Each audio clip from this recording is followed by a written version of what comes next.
5. Does competition build character? Psychological considerations. A competitive culture endures by tearing people down. Jules Henry, Culture Against Man. Let us pretend for a moment that the popular mythology about competitions being necessary for excellence is true, which is to say that all of the evidence reviewed in Chapter 3 does not exist. Does this clinch the case for the desirability of competition? Not at all. The effect of competition on productivity tells us nothing about its effect on the competitors themselves. When we shift our attention from performance to people, we find more than enough reason to oppose competition. The question of psychological impact, while generally ignored by empirical studies, is a matter that touches us far more deeply than productivity. Even people who have never questioned the shibboleths about the usefulness of competition will confess that the ways it affects them and the people around them can be profoundly disquieting. Given a real choice, most of us will try to avoid unusually competitive organizations or activities. More significantly, we will steer clear of unusually competitive people. When we say that someone is one of the most competitive people around, we generally are not recommending that person as a friend. Such people, in fact, find themselves mistrusted if not simply avoided by others. When we become aware of our own competitiveness, we often become uncomfortable, a fact that is all the more remarkable in light of the professional rewards for acting this way. All told, the alleged benefits of competition do not keep most of us from reflecting on how the rat race of American life takes its psychological toll. This chapter will explore that toll carefully. It will argue that the closer we look, the more damaging we find competition to be. Its effects are sometimes insidious, sometimes practically invisible, but almost always unhealthy.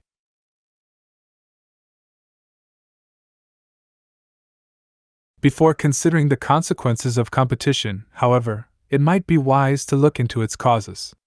The two questions, as we shall see, are more closely related than they might seem.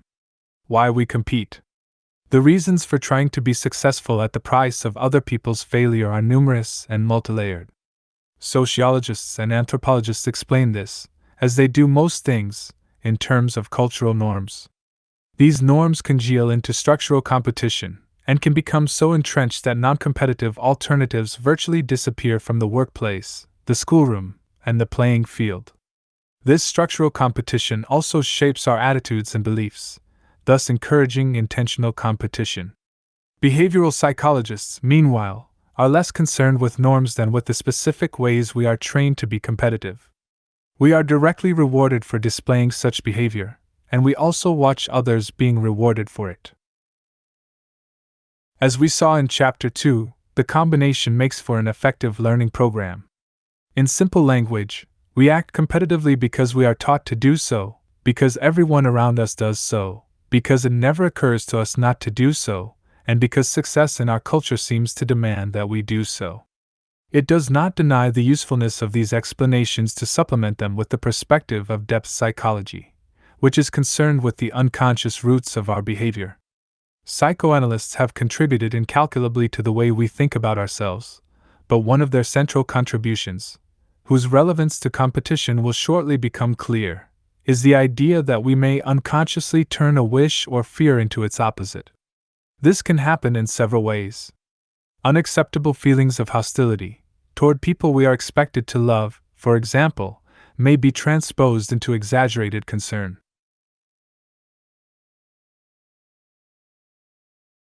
A dangerous attraction may present itself as extreme aversion, as in the classic case of the latent homosexual who incessantly ridicules gays. Finally, powerful anxieties may be dealt with by exposing oneself continuously to that which is dreaded. Thus, the person who is deeply fearful of being alone may avoid other people and make a fetish of privacy in an unconscious attempt to overcome the fear. Only when we understand these reversals can we grasp one of the most fascinating legacies of depth psychology, the insight that two apparently opposite kinds of behavior can be traced to the same underlying dynamic. If we are faced with someone who makes a fetish of privacy, we may come to see this as a manifestation of separation anxiety. But if we come across someone who hangs on to other people, even refusing to let go of destructive relationships, we may decide that this, too, can be understood in terms of separation anxiety. Very different, indeed antithetical, personality patterns often converge once we peer beneath the surface. This phenomenon is nowhere clearer than in the case of self-esteem. Mr. A is usually seen as conceited. He talks constantly about his talents and accomplishments. Ms. B, on the other hand, is almost paralyzed by her enduring conviction that she will fail at anything she tries. Both individuals, as almost everyone in this post-Freudian age will suspect, may have low self-esteem. But now let us add Mr. C, most of whose waking hours are devoted to seducing women, and Ms. D, who acquires power over others by eliciting personal details about their lives while revealing nothing of herself. Then there is Mr. E, who schedules his day with inordinate precision and is upset by anything that does not go according to plan. Ms. F, by contrast, is always late for appointments, extremely forgetful, and unable to direct her own life. More than any other single formulation, lack of self-esteem can profitably be used to make sense of all these individuals. In fact, we could continue through the alphabet with other personality capsules without exhausting its explanatory utility. As a concept, self-esteem is extremely useful for those trying to understand why people act as they do. As a reality, the importance of high self-esteem simply cannot be overstated. It might be thought of as the sine qua non of the healthy personality. It suggests a respect for and faith in ourselves that is not easily shaken, an abiding and deep-seated acceptance of our own worth. Ideally, self-esteem is not only high but unconditional. It does not depend on approval from others, and it does not crumble even when we do things that we later regret. It is a core, a foundation upon which a life is constructed. The absence of self-esteem, conversely, is at the root of a wide range of psychological disorders. Karen Homey, a theorist to whose work we will return, described all neurosis in terms of the absence of basic confidence in oneself. Another neo-Freudian, Harry Stack Sullivan, wrote that customarily low self-esteem makes it difficult indeed to maintain good feeling toward another person. In his major work, the humanistic psychologist Abraham Maslow similarly observed that satisfaction of the self-esteem need leads to feelings of self-confidence, worth, strength, capability, and adequacy, of being useful and necessary. But thwarting these needs produces feelings of inferiority, that in turn give rise to either basic discouragement or else compensatory or neurotic trends. Indeed, as one social psychologist recently concluded, few psychologists would disagree that positive self-esteem is essential to emotional well-being, or that negative self-esteem is integral to our understanding of many kinds of problems, from depression to narcissism, from severe character disorders to alienating patterns of dealing with other people. While we must always be on guard against reducing the complexity of human beings to a tidy theoretical framework, there is very little about our personalities that does not flow from how we feel about ourselves. I have argued that our behaviors sometimes turn our true motivations inside out, and I have emphasized the crucial role of self-esteem in the personality.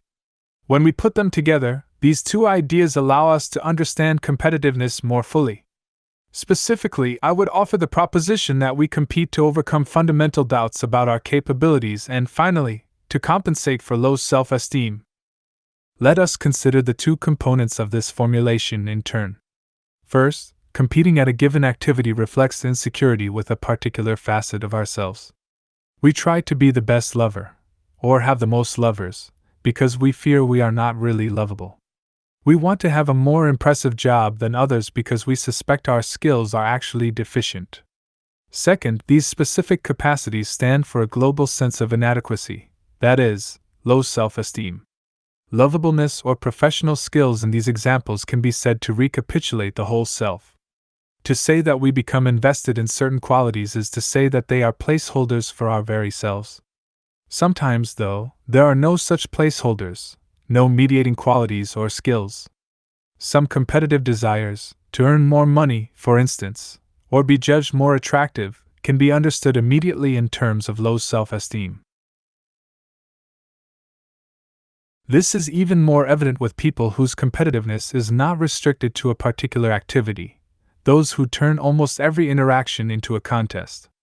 Here we see most sharply how the need to be best at anything at all, which is to say at everything, actually represents an attempt to stave off a persistent and pronounced sense that one is fundamentally no good.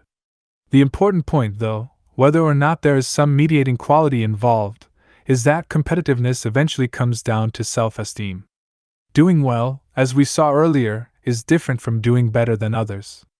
This is nowhere clearer than in the case of their respective motivations.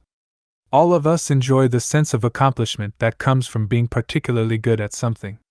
Sometimes it is convenient to assess that performance by comparing it to those of other people. But the individual who feels good about herself and is simply interested in doing well does not go out of her way to outperform others. She does not seek out relative judgments. She is content with a sense of personal satisfaction, sometimes buttressed, depending on the activity, by a consideration of absolute standards. She can check out the number of questions she answered correctly or see how long it took her to run the mile. The desire to be better than others feels quite different from this desire to do well. There is something inherently compensatory about it. One wants to outdo in order to make up for an impression, often dimly sensed, of personal inadequacy.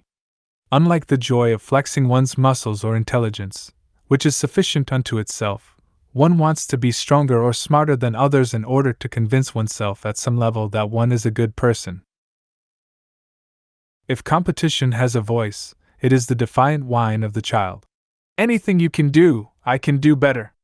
A competitive society is a chorus of such voices.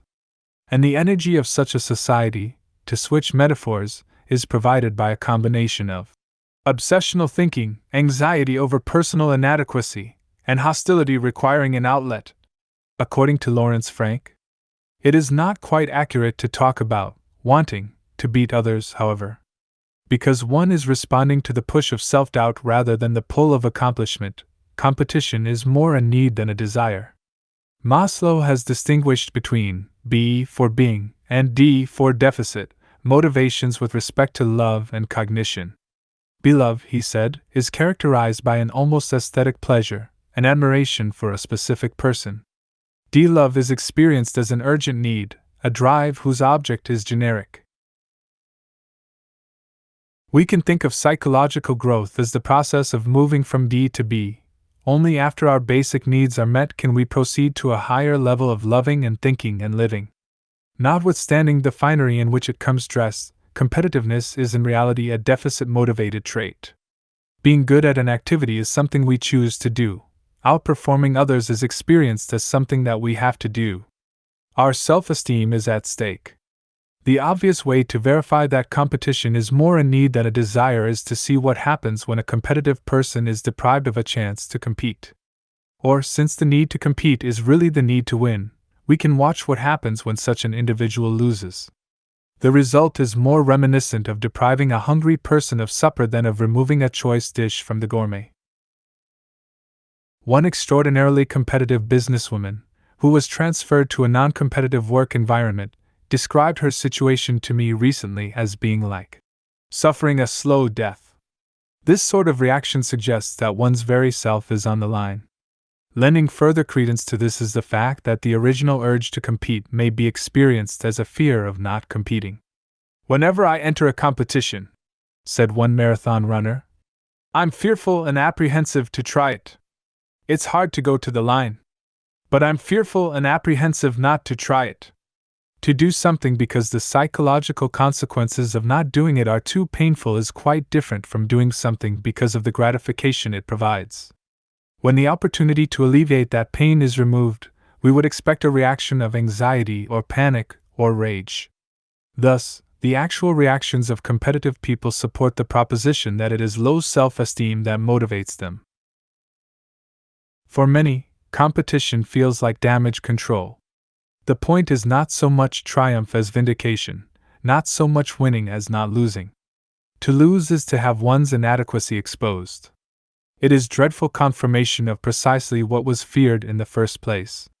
One struggles to win, to be better than everybody else, in a desperate, vain effort to convince oneself of one's value. But how can competition be deficit motivated if so many very competitive people are excellent at what they do? We sometimes need to be reminded that actual competence has little to do with self-esteem. No matter how many times they hear it, many talented or attractive people do not truly believe in their talent or attractiveness. Their quest to be noticed, rewarded, acknowledged is endless. It is like pouring liquid into a container with a hole in the bottom. This is because the source of the need lies not in the specific characteristic, but in the underlying matter of low self-esteem. Recognition for some particular ability doesn't address the matter of overall worth. There is nothing surprising, therefore, about the fact that even some very capable individuals need to prove how much better they are than others. If competitiveness is inherently compensatory, if it is an effort to prove oneself and stave off feelings of worthlessness, it follows that the healthier the individual, in the sense of having a more solid, unconditional sense of self-esteem, the less need there is to compete. The implication, we might say, is that the real alternative to being number one is not being number two but being psychologically free enough to dispense with rankings altogether. Interestingly, 2 sports psychologists have found a number of excellent athletes with immense character strengths who don't make it in sports. They seem to be so well put together emotionally that there is no neurotic tie to sport. Since recreation almost always involves competition in our culture, those who are healthy enough not to need to compete may simply end up turning down these activities. To all of this, one might object that deficient self-esteem does not in itself cause competition. This is quite true. Whereas many psychoanalysts, including Freud himself, tend to inspect the individual in a vacuum, the Neo-Freudians have emphasized that human development, intrapsychic conflicts, and everything else take place in a particular environment. In order to do their job adequately, psychologists must be students not only of the individual or the family but of the culture as a whole. Thus we return to the sociological emphasis on norms and structures with which this section began. Each culture provides its own mechanisms for dealing with self-doubt. In our culture, which is wedded to the assumption that life is a zero-sum game, one of the chief mechanisms is competition. It is America's compensatory mechanism of choice. Low self-esteem, then, is a necessary but not sufficient cause of competition. The ingredients include an aching need to prove oneself and the approved mechanism for doing so at other people's expense. When we have both, we have millions of people who try to feel better by making the next person feel worse. Many people insist that they compete because success in our culture demands that they do so. There is considerable truth to this, and on one level, competing can be viewed as a deliberate strategy. But on another level, striving to outdo others is also the result of psychological needs, and it is in this respect that competing can be said to be unconsciously determined. In fact, these 2 levels are themselves causally related. The social norms that induce us to compete can shape our psychological state, as I will try to show in the next section. Just as it is important not to wave away structural forces by pretending that the problem is unique to unhealthy individuals, so we must not completely reduce competition to these structural forces, ignoring its psychological basis. The average American does not talk in terms of structural forces or socio-historical determinants. She says she competes because she fears being left behind if she doesn't. But this account, while grounded in an accurate reading of our society, is not exhaustive. The urge to become a winner can, and should, also be traced to underlying feelings of worthlessness. I do not want to shy away from the incendiary implications of all of this. To suggest in effect that many of our heroes, entrepreneurs and athletes, movie stars and politicians, may be motivated by low self-esteem, to argue that our state religion is a sign of psychological ill health, this will not sit well with many people. Yet most of these same people will agree there is something amiss with the fellow who cannot walk into a room without wondering whether he is the strongest or wealthiest, or his date is the prettiest, or his name is the best known. How is it that so many people accept the latter but resist the former? The answer lies in the popular assumption that anything which is dangerous or unhealthy in excess is just fine in moderation. While we grow concerned, for example, about the person who can't function when a loved one leaves for even a short while, we find nothing wrong with wanting to spend some time with one's beloved. The problem is with the excess, and the extreme version of love, if it can still be called love, could be said to be qualitatively different from more moderate desire. But is competition like love? In a society where most of us are somewhat competitive, we like to reassure ourselves by assuming that it is. Actually, though moderate competitiveness and excessive competitiveness are only quantitatively, rather than qualitatively, different, their psychological causes are identical. A small handgun may be less noticeable or powerful than a bazooka, but the purpose of the two instruments is essentially the same. The hyper-competitive person may stand out in a crowd because of the urgency of his need to be the best, but the psychological forces at work are no different from those operating in people whose level of competitiveness is judged acceptable. He is just more extreme. Imagine a society in which interrupting other people was encouraged, just as competing against other people is encouraged in our own. Suppose further that some people interrupted so frequently, and so loudly that they never heard anyone but themselves. These people would likely be criticized and assumed to be neurotic for their need to interrupt in this fashion. Everyone else would be seen as engaging in healthy interruption. Leave aside the question of whether interrupting is an unwelcome behavior. We are not dealing here with consequences, but only with motivation. What should be clear is that the need to overpower others in conversation once in a while is different only in degree from the need to overpower others in conversation all the time. The psychological source of this behavior does not change with its intensity or frequency.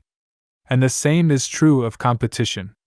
If we can use the word unhealthy to describe behavior that is deficit motivated or that arises from low self-esteem, then our startling conclusion must be that healthy competition is a contradiction in terms. It is not the excess that is problematic in the relentlessly competitive individual, it is the need to compete in itself. The relentless competitor is simply more noticeable, and he affords us the luxury of condemning him while sparing ourselves.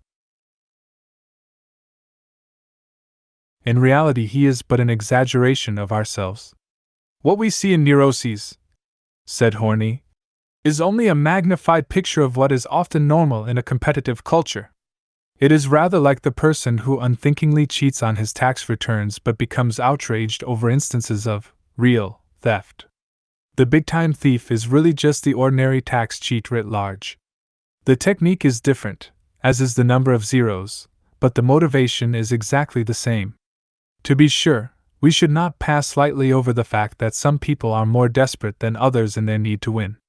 This desperation can be measured in terms of the felt intensity of the drive, the number of arenas in which it is experienced, the amount of pain associated with losing, and so forth. The extremely competitive individual often will project his own view of the world onto the situations he confronts, approaching virtually any environment as if it were objectively set up as a contest. Life is a constant struggle to stay on top, to be number one. Everything is seen in zero-sum terms, so that someone else's good fortune will occasion his anger or self-pity, as if there were only so much happiness to go around. Even when he is not personally involved, his first inclination will be to construe any situation or encounter he hears about in competitive terms. He assumes others are as competitive as he, that rivalry is the way of the world, that his status is always on the line. Now, obviously, not every person with a streak of competitiveness about him is in such dire straits. It makes sense to speak of a continuum. The greater the desperation, the lower the self-esteem, the worse the problem. The point, then, is not that anyone who is at all competitive is in urgent need of psychological help, but rather that significant differences in degree do not always make a difference in kind. The need to be better than others has the same essential psychological origin, regardless of its severity. Finally, it should be noted that the need to win and the terror of losing are both exacerbated by the fact that most competitions are public events. It is not the simple fact of victory, the private knowledge of one's superiority, that is used to overcome doubts about oneself. It is the fact that this victory will be noticed. If competition's destination is reassurance about oneself, its vehicle is approval from others. Not just winning, but the acceptance that is supposedly attendant on winning. This is the appeal of competition.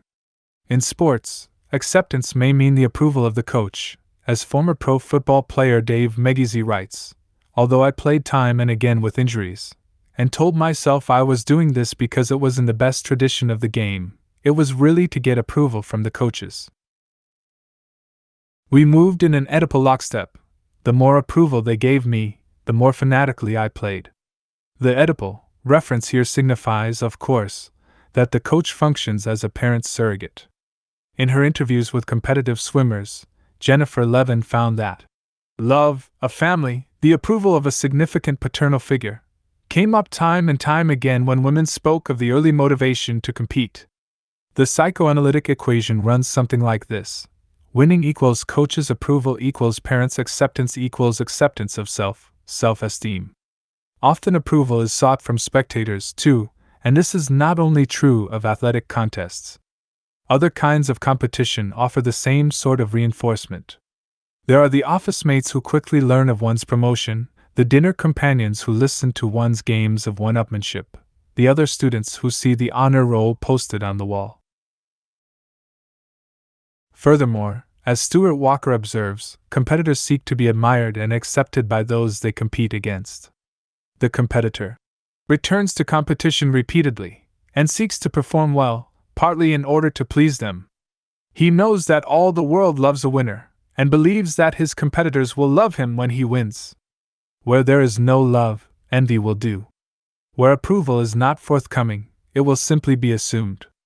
To be number one is, above all, to be noticed, whether by parent, coach, observer, or opponent.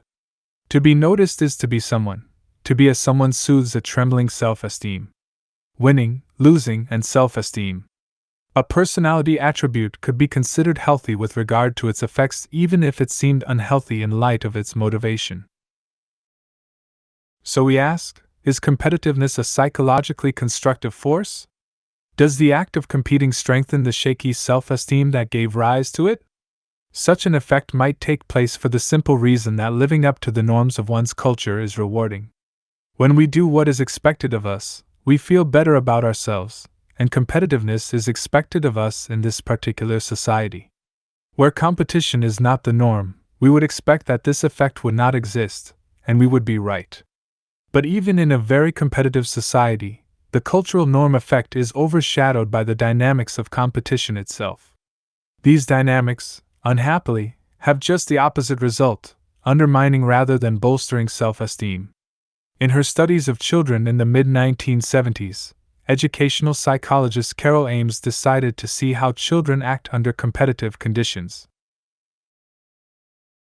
She found that competition can cause people to believe they are not the source of, or in control of, what happens to them. Besides its disturbing implications for self-esteem, this external locus also inhibits performance, according to Ames. People who do not see themselves as directing their own actions tend to be lower achievers. Yet another explanation for the data showing that competition does not lead to higher productivity. Other researchers have approached this question by looking for personality attributes that are correlated with competitiveness. This does not prove a causal relation, of course. The other characteristics may even be the reason for competitiveness rather than a result of it. The evidence, however, is highly suggestive. In 1981, 2 psychologists studied more than 800 high school students to see what other characteristics described those who were competitive. Students reporting positive attitudes toward competitive relationships with others, they discovered, are unique by virtue of their greater dependence on evaluation and performance-based assessments of personal worth. Far from having unconditional self-esteem, the way the competitive subjects viewed themselves depended inordinately on how well they did at certain tasks and on what others thought of them. The studies concerned with structural competition have typically used alternative arrangements, notably cooperation, as points of reference. The question then becomes, which is the better way to elicit the kinds of traits we think of as healthy, by having people compete or cooperate? In a competitive society like ours, it is common to assume that cooperation discourages a strong sense of self, that it has a whiff of dependence about it. In fact, just the opposite seems to be true. From a review of 17 separate studies, David and Roger Johnson concluded that cooperative learning situations, compared with competitive and individualistic situations, promote higher levels of self-esteem and healthier processes for deriving conclusions about one's self-worth. Cooperativeness, they have written elsewhere, is positively related to numerous indexes of psychological health such as emotional maturity, well-adjusted social relations, strong personal identity, and basic trust in and optimism about other people. And while competition promotes an external locus of control, cooperation promotes an internal locus of control.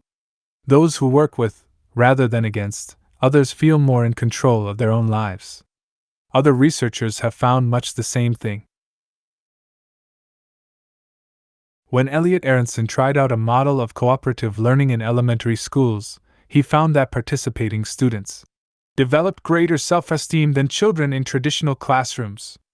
Another sociologist, Ruth Rubinstein, used a written measure of self-esteem with children between the ages of 10 and 14 who attended either a competitive or non-competitive summer camp. Self-esteem levels did not change significantly in the former camp, but they increased for both boys and girls in the latter. Morton Deutsch has found that self-esteem is more negative under the competitive as compared with the cooperative grading system. From his cross-cultural work with children, finally, Terry Orlick arrived at the conclusion that experiences in human cooperation are the most essential ingredient for the development of psychological health. Whereas cooperation apparently contributes to high self-esteem, competition often seems to have the opposite effect.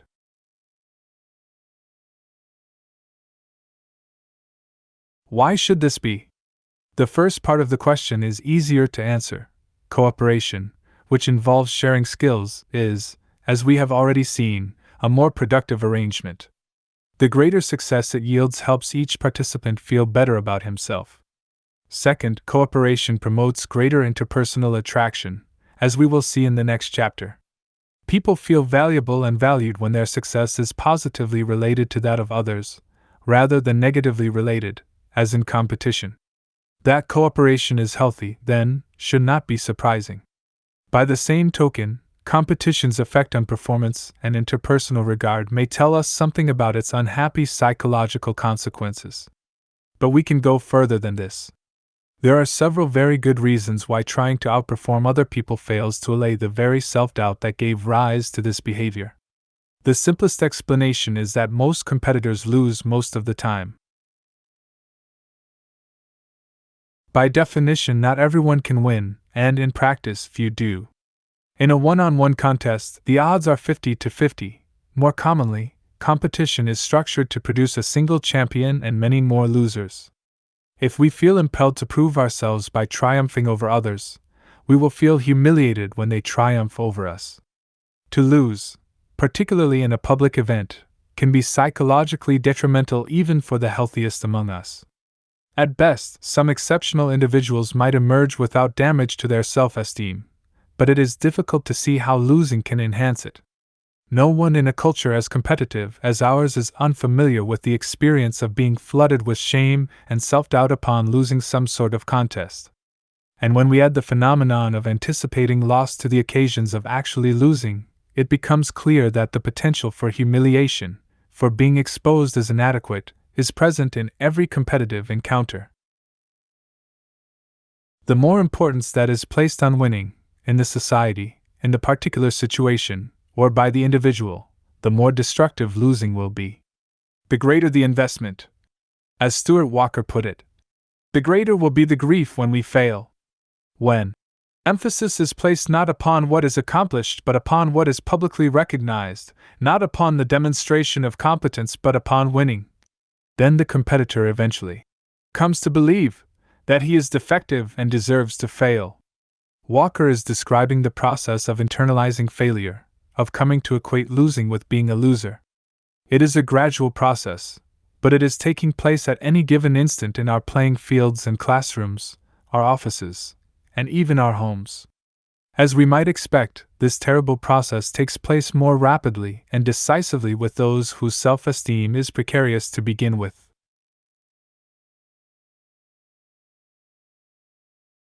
Self-doubt will predispose such people to expect failure, to be crushed by it when it comes, and even, as we will see later, to help bring it about. But competition does not kick only those who are already down. Ames found that even high self-concept children tended to be more self-critical following failure in competitive than non-competitive encounters. For these high self-concept children, losing meant not only becoming very critical of themselves but also coming away with inflated perceptions of the other's ability and deservingness. Over time, Ames speculates, this could begin to undermine their own positive self-appraisal and contribute to a learned helplessness belief. Further, the differences in other perceptions may have negative implications for future social encounters. Frank Ryan, a sports psychologist, argues that the adverse effects of losing are particularly severe among those who are better competitors. Thus, following a failure in competition, the poor competitor is usually relaxed, in good spirits, and even talkative. In contrast, the good competitor who has had a bad day is difficult to live with. He becomes temporarily a bitter, morose, and sometimes unpleasant person. Ryan, who is not a critic of competition, is concerned here only with what he takes to be temporary consequences. Bitterness and unpleasantness, he says, are indicators of a successful competitor, which is what we are strongly encouraged to become. Not low self-esteem but a winning record is what brings about these effects, he is contending. The larger point is that anyone, regardless of self-esteem, can be shaken by loss. And apart from the actual number of times someone loses, losing is always possible and often anticipated. It is an inherent part of competition, and thus there is reason to think that competition is always psychologically damaging to some degree. But even this does not tell the whole story. Psychological health implies unconditionality, the conviction that one is a good person regardless of what happens. In competition, by contrast, one's self-esteem depends on the uncertain outcome of a contest, and this means that self-esteem is conditional. At best, one feels reassured and confirmed only sometimes. Since the idea is for self-esteem to exist without any strings attached, sometimes defeats the whole purpose. Despite this conditionality, though, doesn't winning contribute to the high self-regard that is the undergirding of mental health?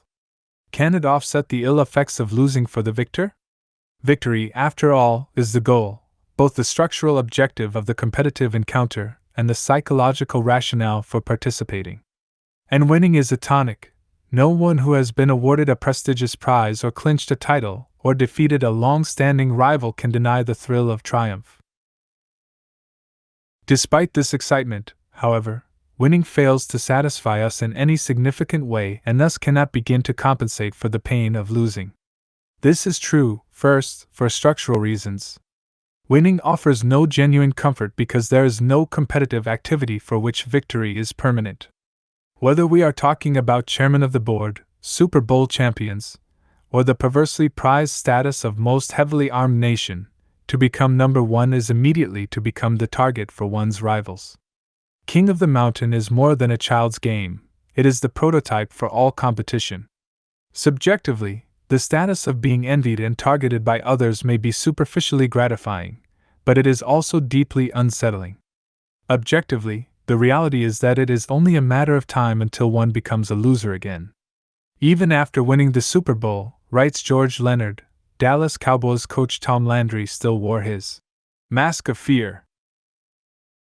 The problem is this, he continues, even after you've just won the Super Bowl, especially after you've just won the Super Bowl, there's always next year. If winning isn't everything, it's the only thing, then the only thing is nothing, emptiness, the nightmare of life without ultimate meaning. In some arenas, the problem isn't just having to win again next year but having to compete in a new population. The high school valedictorian finds her status counts for very little upon entering college. The contest, with the pressure, begins all over again. The writer competes against other writers for the opportunity to be published. Then he must compete within his publishing house for attention and money so that his book will be adequately publicized and distributed. Then he struggles for attention and sales, reviews and prizes. No sooner does the performing artist beat out others in an audition than she must begin the process again, perhaps at a higher level of prestige. Even a competition enthusiast like Harvey Rubin is forced to concede that Many strong competitors, upon reaching the summit of their aspirations, see their goals receding constantly the higher they climb on the social or economic scale. The discovery, ultimately, that making it is often a hollow gain is one of the most traumatic events that the successful competitor can experience.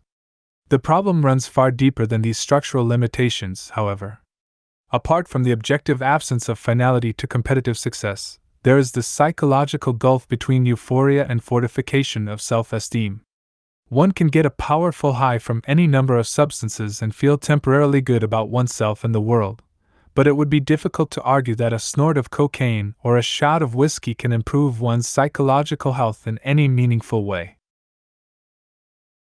Winning similarly feels good but fails to address the underlying dynamics that gave rise to competitiveness in the first place. First, the focus in competition is on proving one's superiority to other people, and this, as we have seen, is not at all the same thing as establishing one's competence. In terms of both motivation and the skills involved, winning and succeeding are two different things. To beat any number of others is not a satisfying indicator of actual skill or accomplishment. Second, and more important, even if one could demonstrate competence at a specific skill just by winning, this very specificity is limiting. One may be able to make oneself wealthier or more attractive than the next person, but no such particular quality gets to the heart of the matter. We want to be assured that we are fundamentally good, but goodness is difficult to pin down. The more desperate we are to believe in it, the more it seems to elude us. Thus we resort to reifying this goodness, externalizing it, literalizing it, trying to capture it in a specific quality.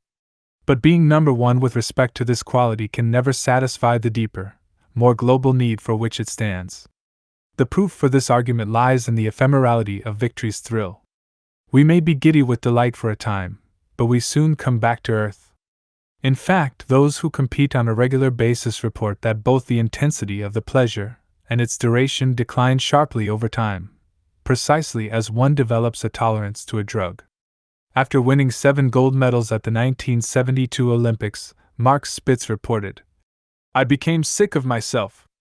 I never knew how far down someone could drop, especially after being up so high."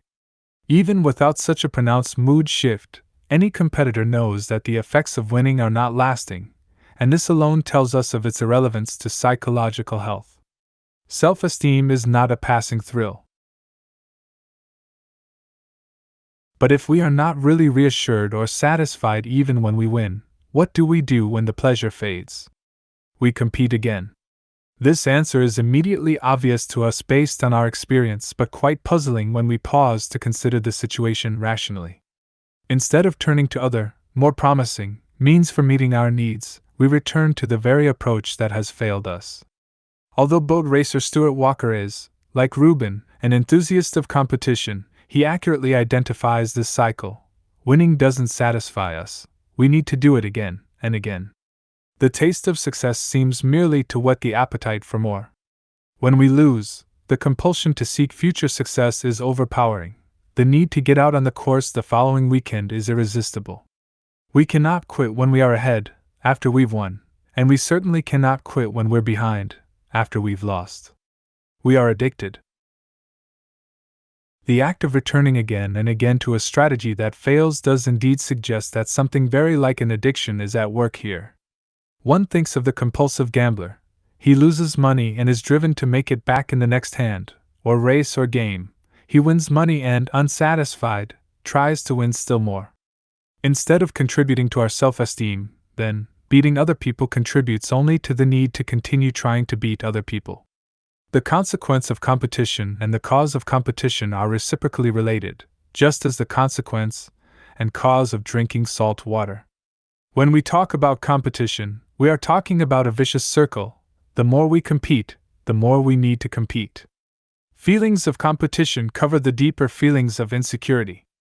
The competitive feelings then produce a new set of feelings of failure, lack of confidence, and inadequacy, which, in turn, begets further competitiveness.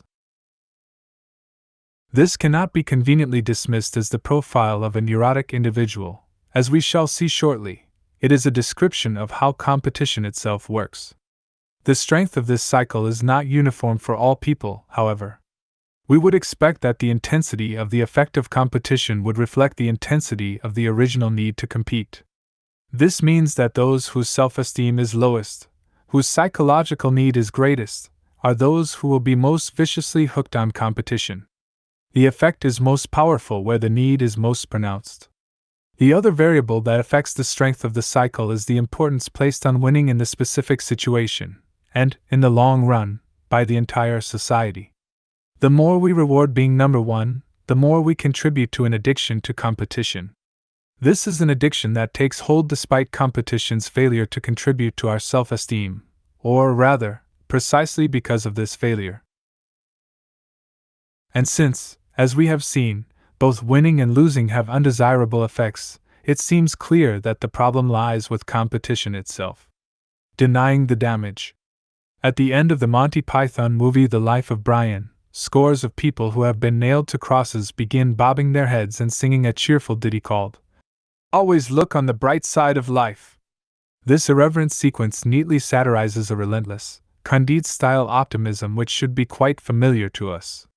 One need not look very hard to find examples, often ludicrous, sometimes touching, of people trying to convince themselves that their suffering has a hidden purpose, that there is some underlying advantage to any terrible event that befalls them, that there may be no reason for pain, no ultimate purpose to human life, no redeeming justification for loss. These recognitions can be too much to bear. And while less dramatic, self-defeating personality attributes and unpleasant situations can evoke the same frantic process of justification. Thus Karen Homey points out that people who are morbidly dependent and self-effacing may believe these characteristics mean they are loving and humble. Those who are detached and alienated from others may congratulate themselves on their freedom. We see the same thing in the case of people who are competitive, or whose lives are immersed in a competitive environment. Competing drags us down, devastates us psychologically, poisons our relationships, interferes with our performance. But acknowledging these things would be painful and might force us to make radical changes in our lives, so instead we create and accept rationalizations for competition. It's part of human nature. It's more productive. It builds character. The last of these beliefs is the most remarkable. Empirical claims about inevitability or performance are relatively distant from ourselves, and an argument about them can be carried on in a wholly intellectual fashion. But the contention that competition is psychologically beneficial contradicts the intuitive knowledge that I believe most of us possess. Despite direct awareness of what competition does to people, to say nothing of the kind of analysis offered here, some individuals persist in claiming that its effects are constructive. This is a powerful example of how it is possible to adjust our beliefs so as to escape the threatening realization that we have been subjecting ourselves to something terrible, that we have internalized a corrosive personality attribute. Also, this may be why the traditional assumption that competitive sport builds character is still with us today in spite of overwhelming contrary evidence. Apart from the absence of data to support it, the adage itself is exceedingly slippery. One sports sociologist reports that of all the writers he has encountered who repeat this assertion, not a single one actually defined the word character, let alone provided evidence for the claim. Character was typically assumed to be understood as desirable and wholesome, or it was defined implicitly by association with such adjectives as clean-cut, red-blooded, upstanding, desirable, and so forth. For Douglas MacArthur, competition is a vital character builder, in the sense that it makes sons into men. This definition, besides being irrelevant to half the human race, tells us nothing about which features of being a man are considered desirable. In what may be the only explicit research of this claim, Ogilvy and Tutko could find no empirical support for the tradition that sport builds character. Indeed, there is evidence that athletic competition limits growth in some areas.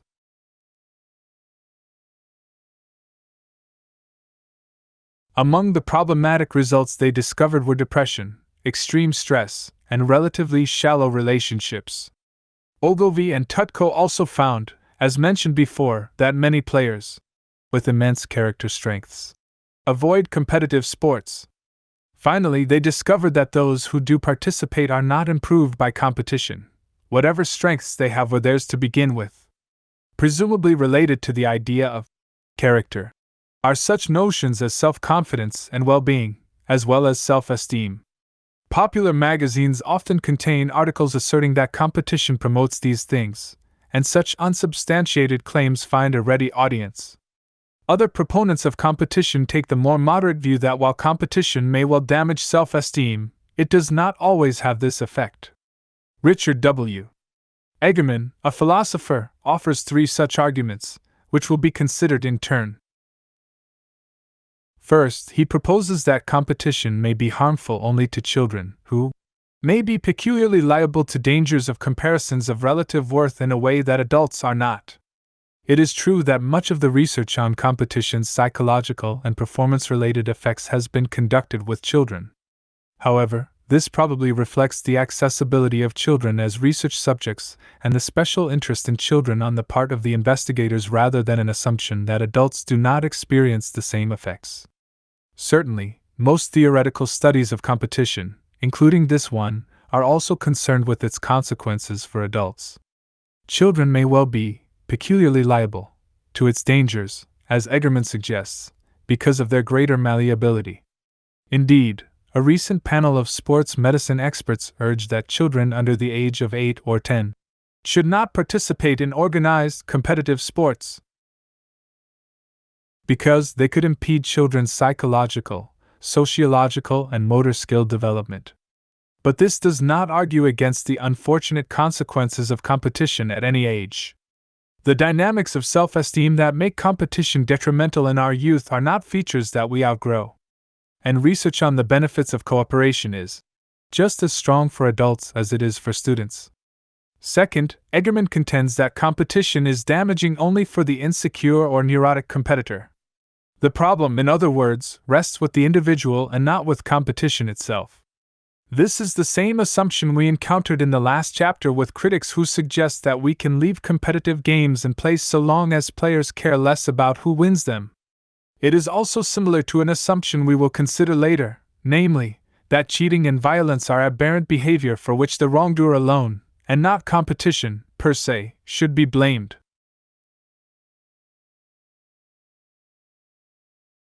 Now, clearly, structural competition will not elicit the same degree of intentional competition, and its attendant features, from everyone.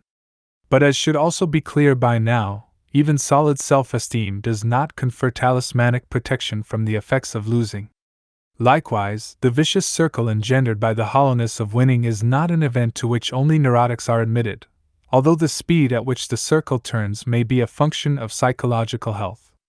The hypothesis that the problem lies with some competitors and not with competition itself becomes increasingly less plausible each time we see the same essential pattern repeated with different people and in diverse arenas. It is like the psychoanalyst who one day realizes that the similarity of his patient's problems, e.g., dependency and self-punishment rituals in women, points to something beyond these individuals, to values woven into the institutional fabric of our society. In this case, we must recognize that the problem rests squarely with the structure of mutually exclusive goal attainment. We need not know anything about the individuals involved to see the destructive potential of a system that says only one of them can be successful. As Morris Rosenberg put it in his book Society and the Adolescent Self-Image, whenever a value is set forth which can only be attained by a few, the conditions are ripe for widespread feelings of personal inadequacy. Egerman's last argument is that losing doesn't have to be experienced as failure. This is true, first, he says, because only when one could reasonably have expected to win does losing mean failing. He offers the case of someone who runs a major marathon faster than he has ever done before but is nevertheless beaten by a well-known athlete. Surely such a loss will not be construed as failure. This qualification is quite sound, and it has the unintended effect of proving that success and winning are two very different things, see Chapter 3. It is true that there are some contests in which people take part without hope of winning. Losing is less likely to represent a crushing blow in cases of low intentional competition, that is, where one is not concerned about being number one. But the relevant question is what proportion of competitive encounters this describes. Most of us enter, or are involved, willy-nilly, in contests where winning is entertained as a distinct possibility, distinct enough so that losing hurts. Egerman goes on to assert that most competitors usually do entertain fairly realistic impressions of what they are capable, and thus are cushioned from the pain of loss. In the absence of hard data, this is a very dubious judgment indeed. But more important, it ignores the structural component of competition, the simple fact that losing means failure in a competitive context. It also ignores the fierce pressure to win and the stigma of losing that attend most contests. Only in extraordinary situations, such as a major marathon, for example, can one opt out of this context and assign another meaning to loss. Consider a team of children that has just lost a game. Having been carefully instructed to be good sports, they chant, 2, 4, 6, 8, who do we appreciate? And then name the victorious team. But the chant is perfunctory and the kids are dispirited, resentful, sullen. As adults, we manage to camouflage our feelings more effectively when we congratulate the winner. But this is largely a matter of going through the motions of pretending that losing is not important.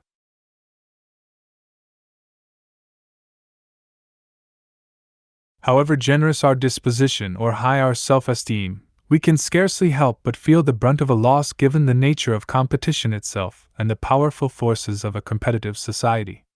Being a good loser is a matter of rearranging our face and affecting an attitude. In no way does this posture touch, or reflect, the actual ramifications of loss. It is at best an exercise in self-deception to insist to ourselves and our children that losing should not matter. It is obvious to a 6-year-old that it matters very much, because she has been told this repeatedly, and in various ways. One cartoon has a little league coach giving a pep talk to a small boy. "Okay, old buddy, get in there and play the game, win or lose. But remember, nice guys finish last, there's no such word as chicken, and every time you lose you die a little." An article in a magazine for young women contains the bold-face heading, "Don't worry about failure," even though readers have been instructed just 4 sentences earlier that the point of playing games is to learn that the object is to try to win. Stuart Walker reverses himself within a single sentence. Everyone makes mistakes, he who makes the fewest wins. These illustrations are unusually blatant, but the same sort of mixed messages are given and received constantly. For every proclamation along the lines of, "It's how you play the game that counts," or "Making the effort is the important thing," or "All these kids out here today are winners," there are several powerful reminders that no one has the right to celebrate except number 1. The simultaneous presence of these 2 levels of socialization throughout our culture has been observed for many years. While paying respectful homage to cooperative ideals, wrote May and Dub in the 1930s, we go right on with our competitive system. In the 1950s, John R. Seeley's classic study of suburban life turned up the same phenomenon. In order to succeed, he said, the child must compete, but he must not seem competitive. The school deals with the dilemma by overtly promoting cooperation, and by covertly tolerating competition. In the 1970s, yet another set of social scientists described our rather schizophrenic condition, whereby encouragement of cooperative behavior is confined to moralistic maxims, while schools and other institutions in our society focus on developing competitive behaviors. Apart from the harms of competition, one could argue that this double bind represents a disorienting, destructive pattern in itself. The point here, though, is simply this: to argue that competitors cope well with failure is usually to mistake appearance for reality. The appearance of someone untroubled by loss probably reflects the moralistic maxims he has been taught. The other, far more substantial message he has absorbed concerns how important winning really is, how much it really does matter. In his panegyric to sports, Michael Novak writes, "No use saying, 'It's only a game.' It doesn't feel like a game." The anguish and depression that seize one's psyche in defeat are far deeper than a mere comparative failure, deeper than recognition of the opponent's superiority. A game tests, somehow, one's entire life. It tests one's standing with fortune and the gods. Defeat is too like death. His florid language aside, Novak is simply describing the psychological destructiveness of losing, the threat to self-esteem. This is a threat that is only papered over with appearances of graceful defeat. It is a threat that is neither mitigated by the realistic perceptions of competitors nor magically outgrown when we reach adulthood. It is a threat intrinsic to the win-slash-lose model that is then exacerbated by a culture which brutally dismisses whatever is not number one. One final argument in behalf of competition needs to be examined. This is the position that while losing may indeed be construed as failure, this is not really a bad thing. On the contrary, some people tell us, failing keeps us from becoming too big for our britches, and prepares children for the hard knocks of life. This argument is rarely propounded by psychologists and other serious students of human behavior, but it is widely heard nonetheless, and so deserves a response. It is surely valuable to learn that one cannot always be successful. One runs into obstacles both internal, a creative block, for instance, and external, and it is appropriate to realize that this is a fact of life. Infantile omnipotence fantasies are best laid to rest. However, some people go much further than this and romanticize failure so as to make it seem more bearable. This tendency represents the same need to convince oneself of the usefulness of pain that was discussed at the beginning of this section. Once this motivation is set aside, it becomes clear that the value of failing is very limited indeed. Most frustrations are psychologically redundant and often positively harmful. The position that children, in particular, ought to compete in order to get used to losing is based on a largely discredited assumption of human development, namely, that depriving children is the best way to prepare them for the rude shocks of life. The hypothesis cannot be neatly confirmed or disconfirmed empirically, but its converse is actually far more plausible, not to mention more humane. It is unconditional acceptance in our early years that best allows us to deal with rejection. It is an initial sense of security that helps us to weather the problems we will later face. Again, it may be true that some limited acquaintance with failure is useful. But parents who systematically withhold approval or pleasures from their children or deny them the chance to experience success typically have unconscious reasons for doing so, such as shoring up their own doubtful self-esteem or trying to punish their parents for depriving them.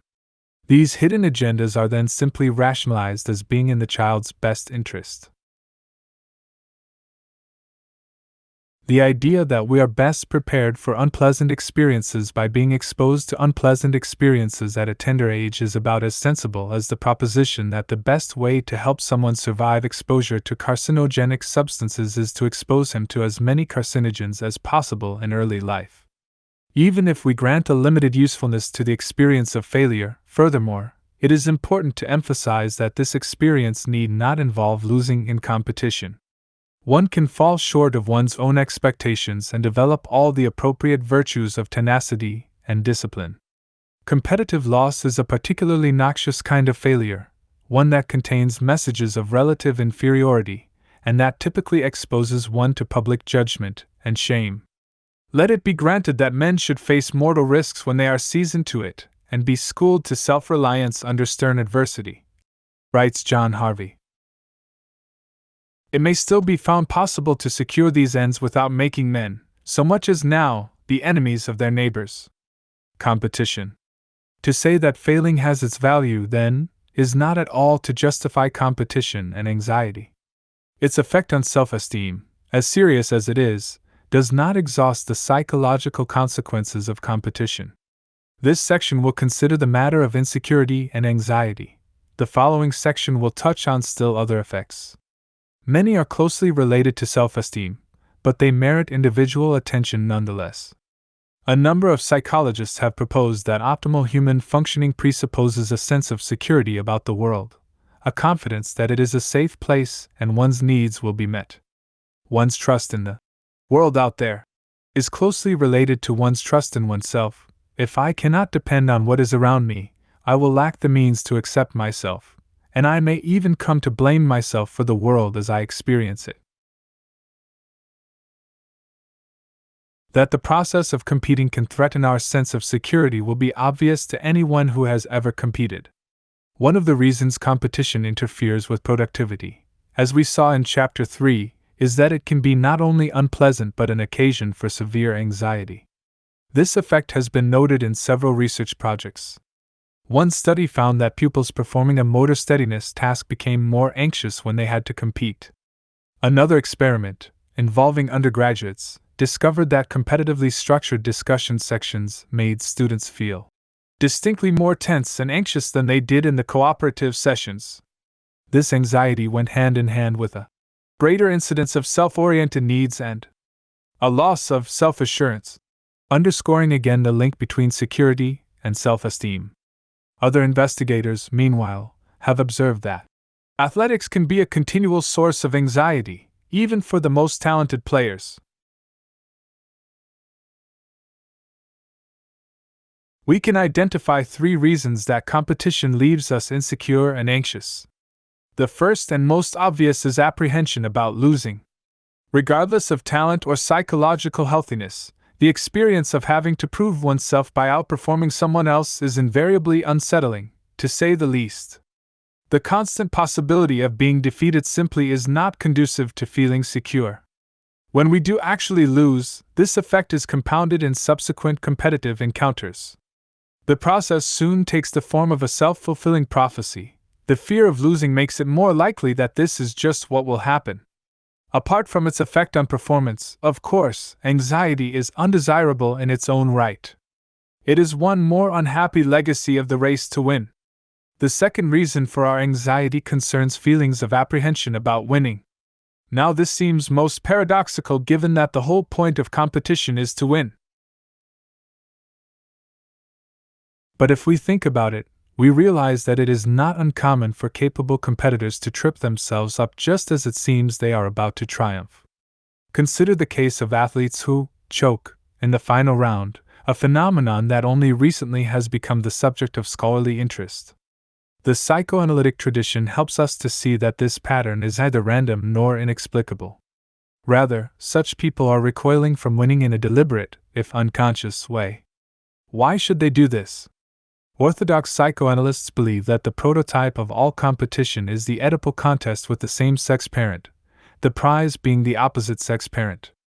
The little boy, Freud tells us, is deeply conflicted about this contest, since he believes punishment, specifically castration, will result if he is successful. Winning mommy's love, then, later, the act of winning itself, is terribly threatening because of this anticipated consequence. Unconsciously, the presumed wrath of the father may turn victory into a prospect as dreadful as defeat. Like many others, I find this explanation both fanciful and reductive. As it happens, there are 2 other possibilities that also make use of unconscious processes, but do not require us to assume that an early childhood event neatly accounts for one's adult behavior. The first is simply that competitors may feel guilty for making other people lose and thus either punish themselves for doing so in the past or take steps to avoid doing so in the present. The second explanation is that competitors may fear that the people they beat will become hostile toward them. Karen Horney has written at length about this reason for fearing victory. In many neurotics, anxiety concerning the hostility of others is so enormous that they are afraid of success, even if they feel certain of attaining it, she says. While this can be conscious, the neurotic more often is aware not of his fear but of the resulting inhibitions. When such a person plays tennis, for example, he may feel when he is close to victory that something holds him back and makes it impossible for him to win. What holds him back is the fear that the person he beats will resent him for this and dislike him. The relationship between the 2 people may suffer and the winner will feel cast off, disconnected, unwanted. Others may admire his victory, but the more substantial kind of approval that is closer to nurturance and love may be withdrawn, and it is the latter kind of acceptance that matters more. The neurotic person automatically assumes that others will feel just as much hurt and vindictive after a defeat as he does himself, therefore has a strong incentive to avoid winning, says Horney. Horney's analysis is incisive, marred only by her assumption that it applies exclusively to neurotic people. What she describes is in fact very widespread. Hostility and aggression in competitive situations may perhaps be most pronounced in, but hardly are confined to, neurotics. As the next chapter will argue, aggression is intrinsically connected to competition itself, and the fear that one's relationship with others will be changed for the worse by competing with them is, in truth, a very reasonable concern. Horney is referring to the neurotic tendency to project one's own characteristics onto someone else, but in the case of competition, the other person's hostility may be quite real. To expect the loser to be sore is hardly a symptom of ill health. This anxiety based on interpersonal tension, or the anticipation of it, is not confined to neurotics, then. What is more, it does not manifest itself only as a fear of winning.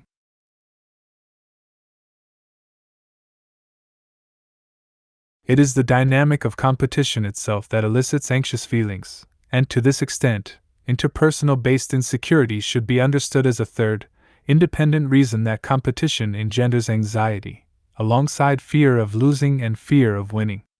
The psychoanalyst Rollo May, in his pioneering interdisciplinary study of anxiety, came to the conclusion that competition is the most pervasive occasion for anxiety in our culture. Given the scope and rigor of May's work, such an unqualified declaration is very powerful. It is not merely a careless generalization or a rhetorical flourish. His assessment should give pause to the most enthusiastic defenders of competition. The reason for competition's generation of anxiety, May continues, lies not in the psychopathology of particular neurotic people but rather in the very nature of competitive individualism, which he takes to be one of the defining features of American society.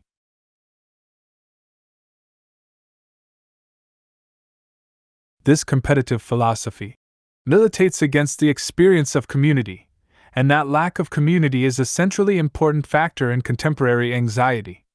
When people are defined as rivals, it is difficult to build an overall sense of community or establish a genuine connection with a particular other. Anxiety arises out of the interpersonal isolation and alienation from others that inheres in a pattern in which self-validation depends on triumphing over others. May then makes another point about this process. Like so much else about competition, it works in a vicious circle. Not only does competing make us anxious by threatening our relations with others, but it sets up a scenario in which we try to solve this problem by returning to the very strategy that gave rise to it. The culturally accepted method of allaying anxiety is redoubling one's efforts to achieve success. So, the anxious individual increases his competitive striving. But the more competitive, aggressive striving, the more isolation, hostility, and anxiety. This vicious circle may be graphed as follows: competitive individual striving, intrasocial hostility, isolation, anxiety, increased competitive striving.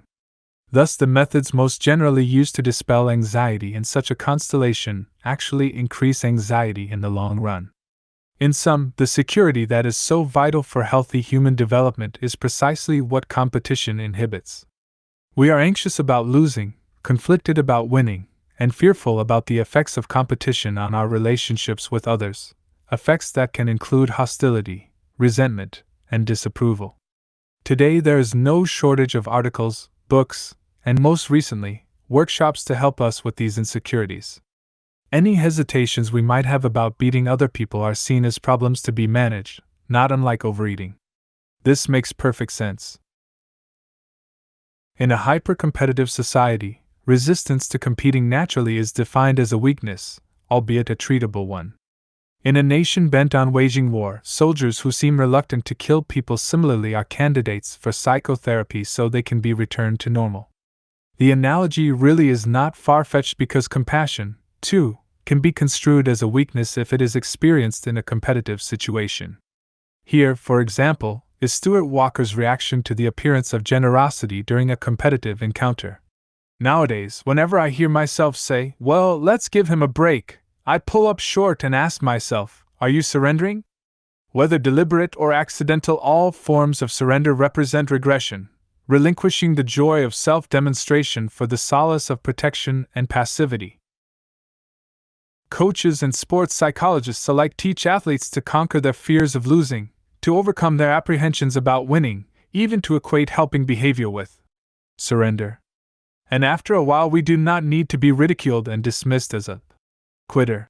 We internalize the message and savagely attack ourselves for our anxiety and our reservations. But is a reluctance to make other people lose, with the attendant guilt, or, for that matter, an unwillingness to put victory before friendship, really something to be gotten over? I would contend it is more correctly viewed as an incipient sign of health. There is an important message in our recoiling from competition, just as there is in the coughing fit of a first-time cigarette smoker.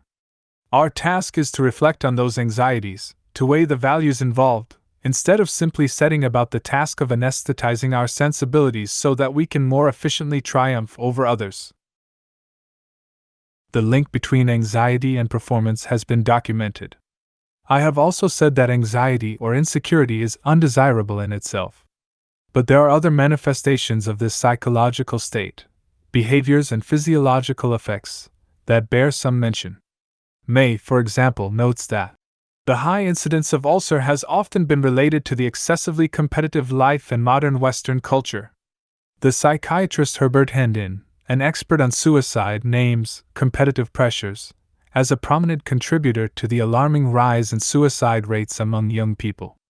Elsewhere, he suggests that drug abuse is another consequence of our culture's voracious competitiveness. These informal, though informed, observations tend to substantiate our own intuitions, but the hard data are still missing. It is difficult to isolate either structural or intentional competition as a variable, since competitive situations and people often are defined by other features that might also contribute to stress. In any case, I am not aware of any researchers who have attempted to test these hypotheses. One provocative exception is an experiment involving monkeys. Scientists in North Carolina have shown that aggressive monkeys eating a high-fat diet developed more atherosclerosis, clogging of coronary arteries, than did submissive monkeys, but only if the monkeys lived under stressful social situations that encouraged competition. More research on competition clearly is required, including longitudinal studies that test for the effects of switching to a competitive environment. The seriousness of the consequences and the strong likelihood of their relationship to competition unquestionably justifies such research projects. Further consequences of competition. Product orientation, play, it was argued in the last chapter, is activity for its own sake. It reflects a process orientation, an inclination to do something because of its intrinsic value. Such behavior is rare among adults in our society. We are product-oriented. Our work is governed by the demands of the bottom line, and often is justified as an onerous necessity of life. The time we spend in school similarly is construed as valuable only insofar as it contributes to later employment, with the pleas for relevance in our universities having evolved into a demand for marketable skills. Even leisure activities have come to resemble work. Results are what matter. When process has been supplanted by product in so many aspects of our lives, the same transformation must eventually occur with respect to the way we regard life itself. Who we are and what we are worth have come to be evaluated in terms of what we actually have produced or done, what tangible evidence of achievement can be adduced, what we have to show for ourselves. As soon as we illuminate this thinking, of course, its absurdity becomes clear. What is the point of all our frowning purposefulness? This shattering question, typically whispered in middle age when we can smell our mortality, and hastily dismissed as depression, never gets a satisfactory answer. The pursuit of results is ultimately futile because there is no grand summation or coherent unity to our lives other than what we confer on them by the process of living. A bumper sticker that nicely satirizes the commodity fetishism which tends to accompany the product orientation reads, "Whoever has the most things when he dies, wins." The economist John Maynard Keynes was similarly impatient with talk of the long run. In the long run, he is reported to have said, "We are all dead."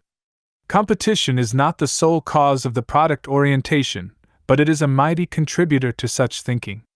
The goal of competing is, by definition, to win. To enjoy aspects of the activity in its own right is beside the point. It can happen, but it is at best tangential. More typically, the process orientation is actively discouraged because it seems a distraction from the main purpose. The student who loves intellectual exploration will not want to rein in this impulse as the syllabus demands, and she will not have the highest grade point average. The attorney who delights in the nuances of the law probably will not win as many cases as the one who cares only about the verdict and thinks in strategic terms. Competition is necessarily product-oriented. And as more of our activities are directed toward winning, the process orientation becomes attenuated in our lives. Our eyes remain fixed on the scoreboard. According to two social scientists, whose essays on sports were coincidentally published in the same year, this product orientation is associated with rigidity. In competition, wrote William Sadler, one's perspective is fixed on attaining a definite result. If this competitive posture were sustained, one's personality system would tend to become rigid. The intrinsic rigidity of the goal orientation, not surprisingly, makes the individual rigid, as well. We might propose that the more competitive an individual is, the less spontaneous he is, the less receptive to surprise, the less flexible his cognitive process. Here is psychologist Dorcas Butt. The character of the competitive athlete becomes increasingly undesirable as he develops an intense egocentric orientation with rigid psychological defenses and insensitivity. His obsession with his own winning status dominates his being. Not all competitors are equally obsessed, of course, but competition itself predisposes us, and not only athletes, to become invested in results to the exclusion of the process of working or playing or learning. Or thinking, it is common to view a situation as if only two alternatives existed, the black and white fallacy. America is either to be loved or left. I am either the most gifted and attractive person who ever lived or I am utterly worthless. Now we can respond to this thinking by pointing out that there are other alternatives, or a gray area in the middle, as the case may be, treating it, in effect, as a lapse in logic. Or we can deal with such an all-or-nothing attitude psychodynamically, tracing the unconscious roots of perfectionism to the first years of life. But neither of these responses is quite sufficient.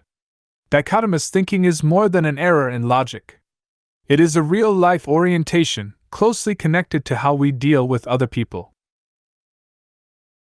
And there is more going on than individual psychopathology. The social structures that shape our interactions also affect our assumptions about the alternatives that are open to us. Specifically, dichotomous thinking is both conducive to and a consequence of competing. In a contest, there are only two possible results: you win or you lose. Those inclined to see the world in an either/or fashion will be attracted to competition, but by the same token, competition will help to shape such an orientation. A recent study of more than 3,000 women in careers found that the vast majority came to believe that there were only two possible outcomes to their actions. Either they would somehow manage to force themselves to run at top speed all day, every day, or they would lose so badly that they might as well not have entered the race to begin with. There was nothing in between. To slap a psychiatric label on these thousands, actually millions, of people misses the point. More useful would be an investigation of how a competitive culture teaches us that the world is divided into winners and losers, and how we generalize this lesson and come to see everything in either/or terms. The dichotomous worldview is a loaded one. When there are only two choices, typically one is seen as good and the other as bad. Everything we encounter can be neatly sorted out as rational or irrational, righteous or satanic, progressive or reactionary, reasonable or radical. A world that can be reduced to such simple antinomies is a much more manageable, comfortable world, one that does not ask us to grapple with tough moral questions. The price to be paid for this comfort is steep, however. To begin with, it is a distorted view of reality, akin to squashing the three-dimensional world into a two-dimensional flatland. Second, when dichotomous thinking is competitively generated, there is a tendency to be concerned almost compulsively about what is the best. People, including ourselves, are either number one or they are unworthy. This is not a terribly productive way of thinking about restaurant meals or computers, much less about human beings. Finally, When we perform this kind of value-laden division, we normally place ourselves on the good side, and we want the good to triumph over the bad. A gulf opens up between us and them, and this very division invites aggression, a topic to which I will return in the next chapter. This is what Strick described in the context of our adversarial legal system. From seeing right and wrong as the only two possibilities, we claim righteousness for ourselves and require an other, an opposite, religious, political, racial, national, sexual, name it, a non-self who embodies evil. To that degree does blame become a basic behavior and revenge a solution. Such polarity not only implies superior-inferior, as it denies complementarity, it also invites battle. For superior tends to become pitted against inferior. The steps are short from either / or to good / bad to we / they to we against them. Structural competition is a significant contributor to this ominous progression. Conformity, because the United States is both an exceedingly competitive and a highly individualistic society, and because competition here usually takes place at the individual, rather than the group, level, we often assume that competition promotes individualism. But the word individualism actually is associated with two very different philosophical movements. On the one hand, there is the individualism championed by such 19th-century Americans as Emerson and Thoreau and found in certain strands of 20th-century existentialism. It has to do with genuine self-sufficiency, conscience, autonomy, and nonconformity. The concern here is with the freedom to think and act on one's own, the commitment to deeply held values, the courage to risk disapproval and worse from others. On the other hand, there is the vulgar parody of this movement that one finds in contemporary pop psychology and parts of the human potential movement. This is the desperate attempt at self-reliance that bespeaks alienation from others, while, in turn, contributing to just this predicament. It is the blithe dismissal of relationship in "you do your thing and I'll do mine," the pathetic attempt to compensate for loneliness in "be your own best friend," the undisguised selfishness in "look out for number one." It is not at all surprising, by the way, to find this egocentricity walking hand in hand with a uniquely American proclivity for instant intimacy. The latter is just a superficial chumminess that vainly attempts to compensate for the effects of an ugly individualism. As political scientist Michael Parenti put it, our individualism is not to be mistaken for freedom to choose moral, political, and cultural alternatives of one's own making. Each person is expected to operate, individually, but in more or less similar ways and similar directions. Individualism, in the United States, refers to privatization and the absence of communal forms of production, consumption, and recreation. It is with this latter kind of individualism that competition is compatible. A narrowly conceived self-interest is conducive to beating out others. It is a short step from looking out for number one to trying to become number one. This version of individualism implies an alienation from others, and here, too, it is commensurate with competition. But competition does not promote the more substantial and authentic kind of individualism. On the contrary, it encourages rank conformity. Here is George Leonard. A culture dedicated to creating standardized, specialized, predictable human components could find no better way of grinding them out than by making every possible aspect of life a matter of competition. Winning out in this respect does not make rugged individualists. It shapes conformist robots. This is quite logical, since one can speak of outdoing others only if one is doing the same thing they are. Apples are not better than oranges. One can make relative judgments only about like quantities. As Arthur Combs put it, competition can only work if people agree to seek the same goals and follow the same rules. Accordingly, as competitors strive to beat each other's records, they tend to become more alike. If total conformity is what we want in our society, worshipping competition is one effective way to get it. Notice that this is not simply an empirical observation. People tend to act alike when they compete, but an analysis of the nature of competition. Unique characteristics by definition cannot be ranked, and participation in the process of ranking demands essential conformity. This is not to say that competition is the sole cause of conformity in American society. There are many other social, economic, and psychological forces at work that cannot be explored in this book. But competition at the very least tends to support and reinforce this process of standardization. In Chapter 3, I noted that competition dampens creativity. This is partly because the pressure to outdo someone else tends to make us conservative. We do not want to risk anything that could endanger our victory.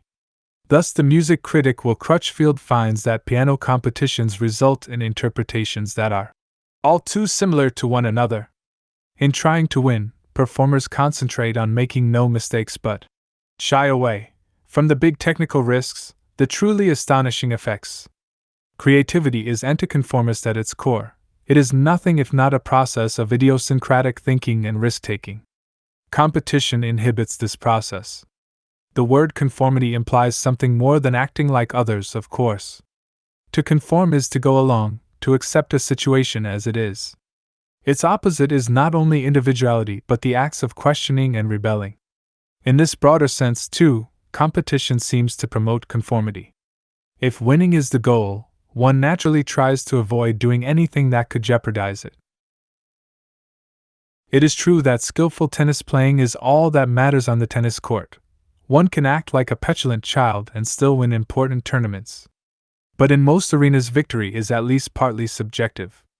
Attitude toward authorities and general conduct do count in the kinds of competitions that take place in the office or the classroom. If I want to get the highest grades in class, I will not be likely to challenge the teacher's version of whatever topic is being covered. After a while, I may even cease to think critically altogether. In order not to fail, most students are willing to believe anything and not to care whether what they are told is true or false, writes Jules Henry. If people tend to go along to get along, there is even more incentive to go along when the goal is to be number one. In the office or factory where coworkers are rivals, beating out the next person for a promotion means pleasing the boss. Competition acts to extinguish the Promethean fire of rebellion. The inclination to take risks is stifled by competition in other respects, too. Not only does the competitor try to play it safe within a given activity, but the matter of which activities she gets involved in will itself be affected by the need to win. It is common for people to try to cut their losses by abandoning activities and environments in which they are less likely to win. A student who is driven, structurally or intentionally, to have a superior grade point average will avoid exploring subjects in which he may not succeed. A competitive sports enthusiast will stay with the games at which she is proficient. Anything I couldn't be the best at, I didn't do, one writer confesses, adding ironically. Vocational guidance counselors call this getting focused. Again, the tendency to specialize and, more specifically, to play to one's strengths is not exclusively a function of competition. But competition exacerbates this tendency, with the result that the need to win, which is to say, the fear of losing, will result in narrowing our lives, failing to experience new challenges. Competition thus can have the effect of discouraging healthy risk-taking, precisely because, psychologically speaking, so much is at risk when we compete.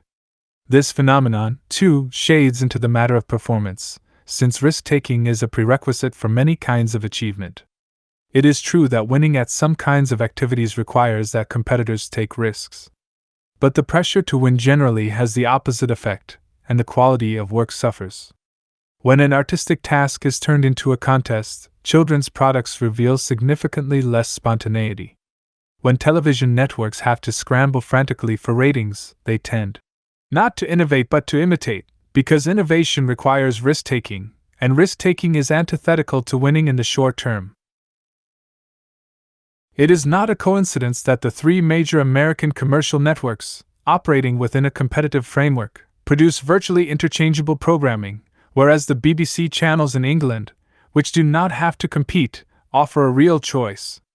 Besides its effects on performance, a sterile kind of safety is also a good deal less fun than risking, exploring, daring, challenging. But here the point to be stressed is that competition affects the personality. Turning life into a series of contests turns us into cautious, obedient people. We do not sparkle as individuals or embrace collective action when we are in a race. We are less likely to take advantage of a new opportunity when we know that it sorts participants into winners and losers. In fact, the more one appreciates the values that stand in opposition to conformity, the more skeptical one will be of competition.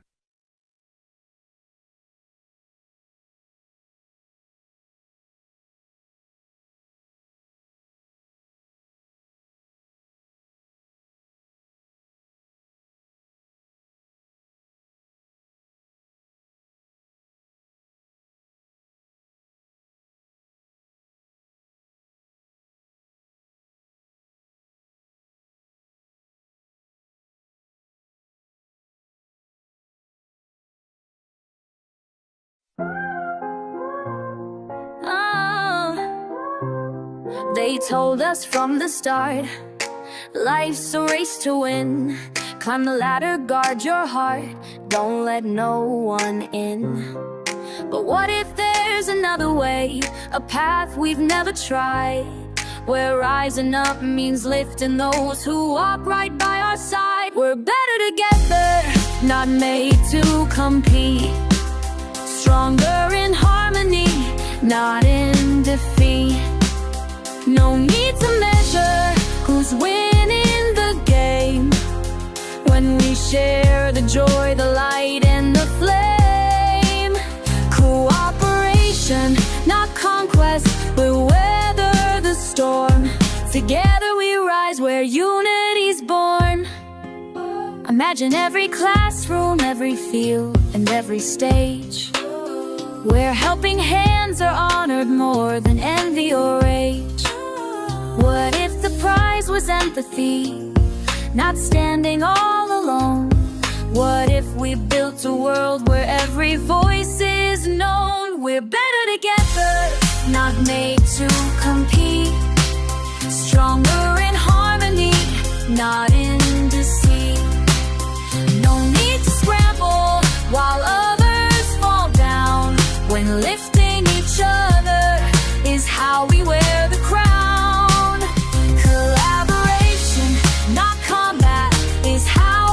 Transform. Together we thrive where love is the norm. No contest, no rivalry, no need to be the best.